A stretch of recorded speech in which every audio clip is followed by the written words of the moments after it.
Aleluia. Saúdo-vos com a doce e gloriosa paz do Senhor. A mesa diretora, na pessoa do pastor Giovanni Neri, que convidou-nos carinhosamente para aqui estar. Agradeço ao Senhor por essa oportunidade e, com temor e tremor, entro na presença do Deus Altíssimo agora para ministrar-lhes. É uma grande responsabilidade diante de tantos homens de conhecimento exímio, homens dedicados ao Senhor, ministros do Deus Todo-Poderoso e líderes autênticos. E o Senhor confia-me a oportunidade de ministrar-lhes nesta manhã, mas com temor e tremor estamos aqui debaixo da sua graça para dar o nosso melhor. Vamos ler a palavra de Deus, aproveitando que os irmãos já estão de pés, os versículos que foram escolhidos como tema desta magna convenção. Estou feliz por tudo que o Senhor já tem feito aqui, pelo respeito, dignidade e honra desta convenção, e isso nos deixa assim encantados, fascinados pelo trabalhar do Senhor. 1 Timóteo 1, versículos 18 e 19, já foi lido muitas vezes, mas eu quero reler mais uma vez. Este mandamento te dou, meu filho Timóteo, que segundo as profecias que houve acerca de ti, milites por elas boa milícia, conservando a fé e a boa consciência, rejeitando a qual alguns fizeram naufrágios na fé. Obrigada, pode sentarem-se, dando glória a Deus. Quero agradecer a calorosa saudação de boas-vindas, a recepção amável dos amados irmãos, trabalhos assim maravilhosos que nos aproximam de Cristo. Só esse elo de comunhão, estarmos juntos. Chega aqui uma pessoa que não é conhecida de ninguém e somos recepcionados assim com tanto carinho, e isso simplesmente alegra o nosso coração. Amados, não quero reportar-me ao tema necessariamente, porque já ouvimos muito sobre o tema nesses dias. Pastores usados por Deus nos ministraram de maneira magnânima e nós estamos assim já portando conhecimento maravilhoso diante desse tema. Quero mencionar um pouquinho só sobre a consciência. Quando Paulo diz para Timóteo, ele chama Timóteo de filho porque era seu filho na fé, porque Paulo era muito mais velho que Timóteo. Timóteo tinha idade realmente de ser filho ou neto de Paulo, e ele carinhosamente trata com Timóteo como filho e diz: olha, você, meu filho, precisa ser bem-sucedido no seu ministério, porque já houve profecias a teu respeito. Porém, amados, ter a profecia a nosso respeito, ser consagrado ao sacerdócio magnífico de ser pastor, de pastorear ovelhas, é mais fácil do que exercer o sacerdócio com maestria. No mundo que vivemos, regado de malefícios, é muito difícil sermos ministros segundo o coração de Deus. O que nos capacita e nos condiciona não é somente a certeza da chamada, é a certeza dos céus e a boa consciência. Amém? A boa consciência. Quando ele fala ter uma boa consciência, ele está dizendo: olha, meu filho, uma má consciência é a mãe de todas as heresias. Escutem bem, uma má consciência é a mãe de todas as heresias. Então, amados ministros do Senhor, mulheres de Deus que são pastoras também, que prazer. Se quisermos chegar ao nosso porto seguro, se quisermos fazer parte da vida eterna, nós precisamos cursar a nossa vida aqui guiados por uma boa consciência, para não corrermos o risco de naufragar na nossa caminhada. Às vezes, olhando para o posto que estamos colocados, pensamos assim: mas que risco há para um naufrágio de um homem de Deus que foi chamado por Deus, escolhido por homens de excelência e de conhecimento, e foram consagrados para um trabalho tão magnífico? Os riscos estão à nossa volta. Enquanto estivermos aqui, estamos correndo risco de naufrágio. Então urge a necessidade de administrar as nossas emoções, administrar as crises que de alguma forma se instalam, com muita graça e maestria, para não sermos enganados. Somos tricótomos e quando falamos em tricotomia espiritual, espírito, alma e corpo, o espírito sempre se comunica com os céus, o espírito sempre busca o melhor de Deus, o espírito sempre tem sede de Deus, mas nós temos a alma, que é a sede das emoções, e a alma sempre atenta para o que é pernicioso, sempre deseja o que é desagradável.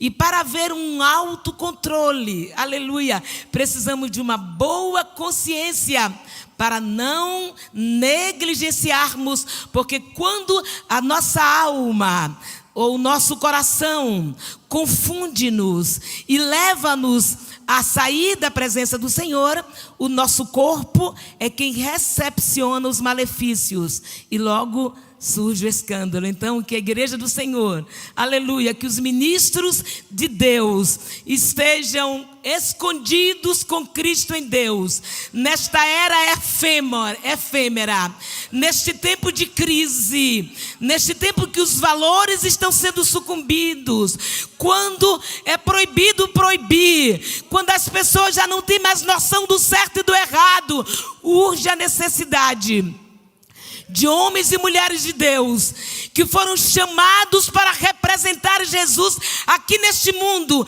Represente-o de maneira legítima e digna. Somos representantes de Jesus. Mas qual assunto? Vou aproveitar o tempo que me resta para falar um pouco sobre discipulado. É o nosso tema.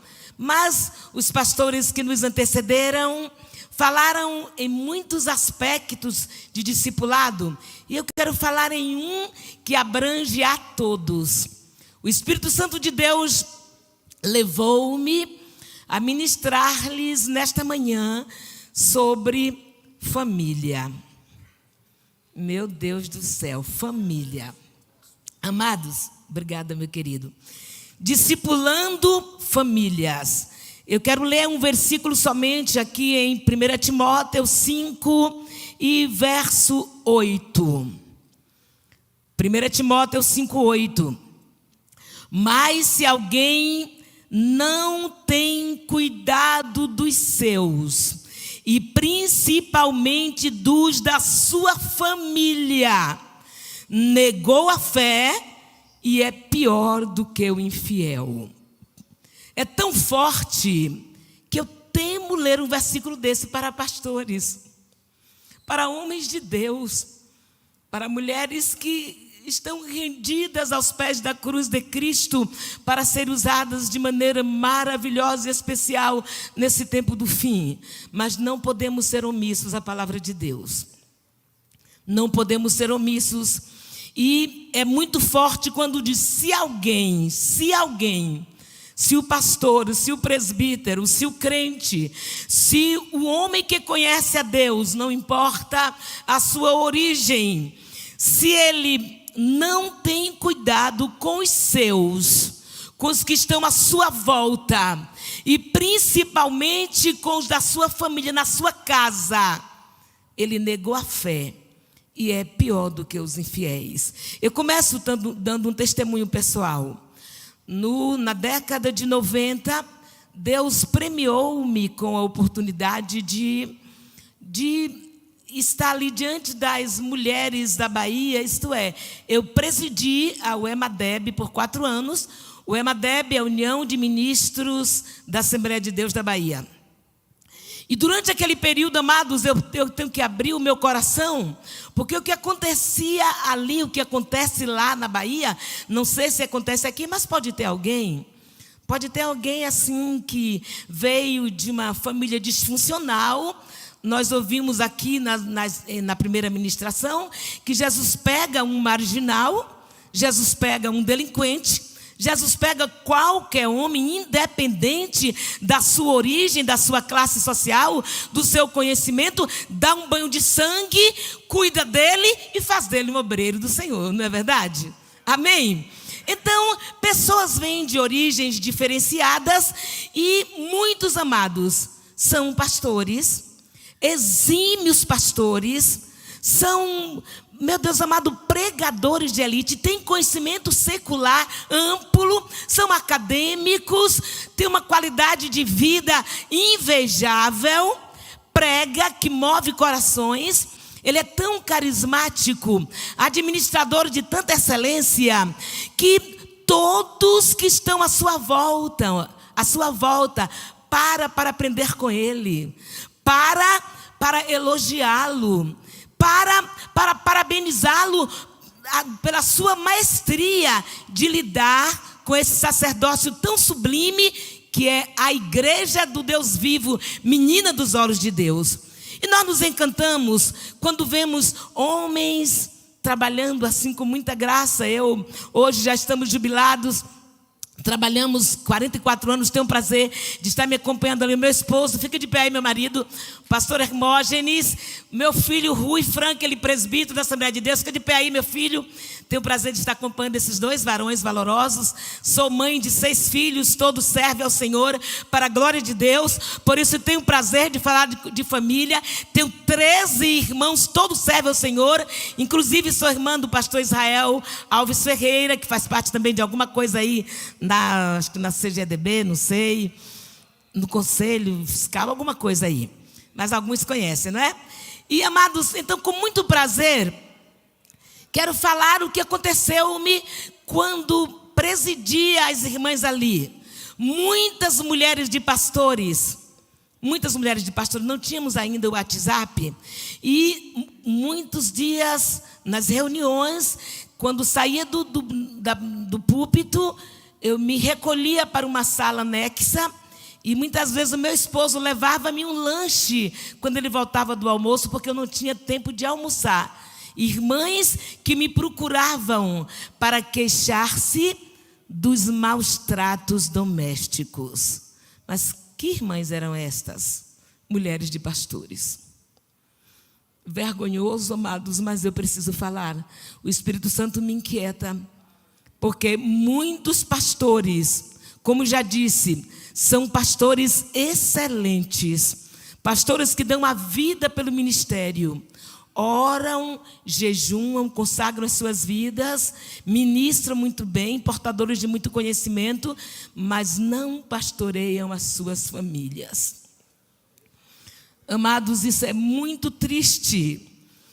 O Espírito Santo me dá liberdade para ministrar-lhes nesta manhã. Como você está pastoreando a sua família? Mulheres que chegavam para mim e diziam: irmã Menaide, o meu esposo, ele namora com a secretária. E eu vejo isso. E quando falo para ele, ele diz: olhe, no dia que você abrir a boca, eu deixo você, vou embora com ela e você vai morrer de fome. Simplesmente isso. E ela diz: irmã Menaide, como administrar uma situação dessa? E ali, amados, pense, lá os baianos chamam de jogo de cintura, o jogo de cintura que eu precisava ter para chegar a esse camarada, sem ele saber que a esposa havia me falado, porque se soubesse, o casamento estava desarrumado. E Deus me deu muita graça. Eu consegui, cercando carinhosamente, me aproximando, e pedi a ela: me convide para na sua igreja fazer um trabalho de família. E ali Deus me oportunizou, e em alguns momentos eu fui assim muito franca para conversar com aqueles homens de Deus, e muitos reataram o seu casamento.